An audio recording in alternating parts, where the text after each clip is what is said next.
যারা tension free life lead করতে চায়, দুশ্চিন্তা মুক্ত সুস্থ সুন্দর জীবন চায়, তাদের উচিত বেশি বেশি দরুদ শরীফ পড়া। কি পড়া?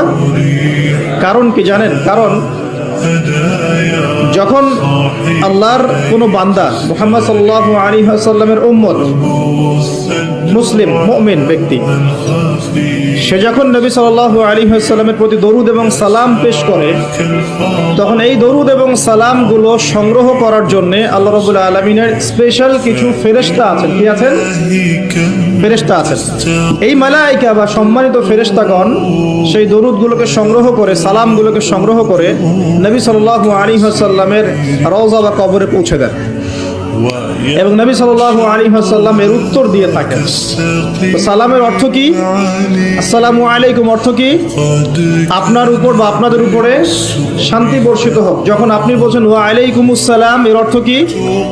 আপনার উপরেও শান্তি বর্ষিত হোক। তো নবী সাল্লাল্লাহু আলাইহি ওয়াসাল্লাম যখন কোনো ব্যক্তির সালামের জবাবে সালামের উত্তর দিবেন, তখন সেই ব্যক্তির জীবনে শান্তি আসবে না? তার দোয়া পাওয়া গেল না?